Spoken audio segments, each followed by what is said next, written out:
Nintendo.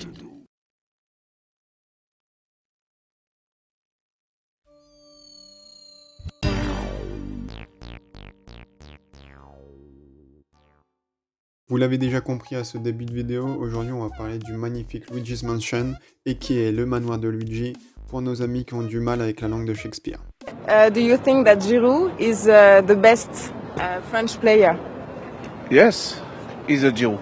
Salut à tous, c'est Captain's Bub, et donc aujourd'hui on va parler d'un jeu qui a bercé mon enfance comme celle de bien d'autres, Luigi's Mansion, qui est sorti en 2002 je crois, au moment où est sortie la GameCube. Donc voilà, à titre personnel, je considère que c'est vraiment l'un des meilleurs opus que nous a offert cette bijou qu'est la GameCube, et c'est pour moi également le meilleur de la saga.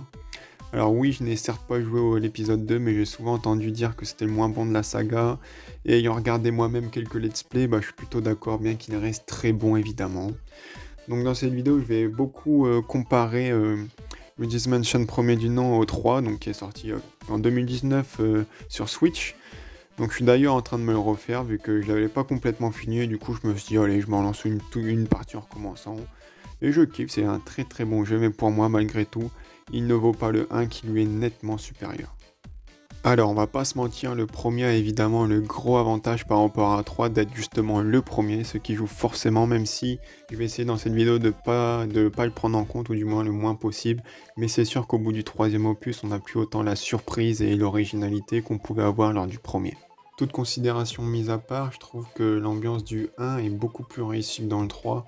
Dans le 1, on sent vraiment ce côté où on est dans un manoir hanté rempli de fantômes qui fait peur. Alors bien sûr, c'est relatif, c'est pas Resident Evil, c'est un jeu Nintendo, donc voilà, ça fait peur pour des gamins de 7 ans, et même j'ai envie de dire, à 7 ans, j'avais pas peur, mais tu sens que t'es quand même dans une ambiance que je retrouve pas du tout dans le 3, où dans le 3, c'est vraiment où on part à la chasse aux fantômes, dans des niveaux plus fun les uns que les autres, on s'amuse, et voilà.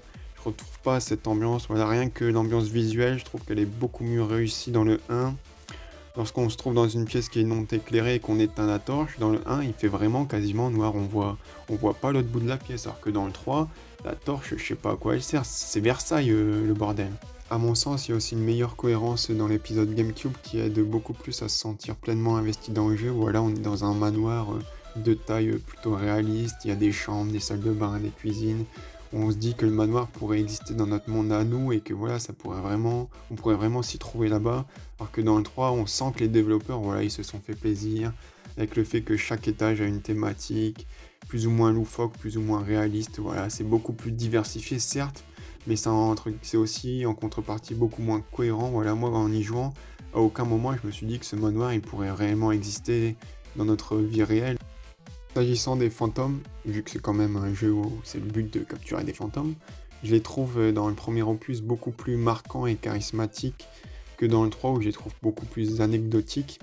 Ce que j'apprécie notamment dans le 1, c'est qu'il y avait une petite histoire avec les fantômes. Donc quand je vous parle des fantômes, là c'est les fantômes principaux, les fantômes qui étaient dans un cadre, qu'on pouvait visiter dans la galerie.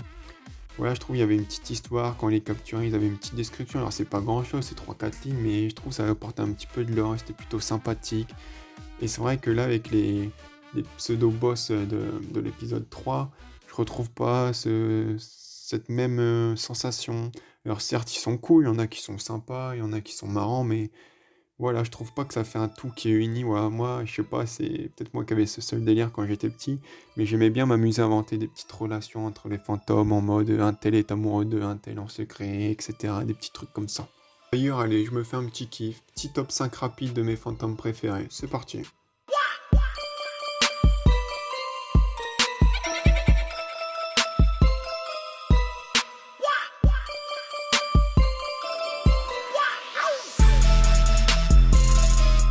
Enfin, je trouve que la progression est beaucoup plus satisfaisante dans le premier épisode par rapport au 3, où dans ce dernier on comprend rapidement que voilà, la progression ça va être, on arrive à un niveau, on bat le boss de ce niveau, on récupère un bouton d'ascenseur, on monte au niveau supérieur, et ainsi de suite. Alors que dans le 1, je trouvais que c'était beaucoup, l'avancée elle était pas autant linéaire, et c'était beaucoup plus appréciable, je trouve, à y jouer. Voilà, on montait au premier étage, on redescendait au rez-de-chaussée, on allait au deuxième, on retournait au sous-sol. Voilà, des fois on allait au deuxième étage, on pouvait ouvrir que 2 portes sur 3, fallait revenir 2 heures après pour ouvrir la troisième porte, voilà.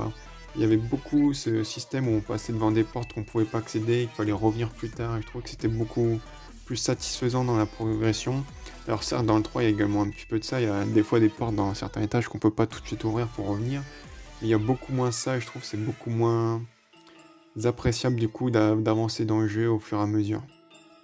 Malgré ça, je dois tout de même avouer que l'opus GameCube souffre d'un terrible défaut que l'on ne retrouve pas dans l'épisode Switch, à savoir sa durée de vie qui est très courte. En seulement quelques heures, vous pouvez finir le jeu, j'en perds même pas si vous le refaites, ça va encore plus vite. Voilà, on retrouve pas ce terrible défaut avec l'épisode 3 qui est beaucoup plus long, avec, voilà, comme je l'ai dit, une multitude d'étages qui correspondent donc à des niveaux, il y en a beaucoup plus. Donc après, c'est un petit peu le dilemme, est-ce qu'il vaut mieux sacrifier la qualité pour la quantité?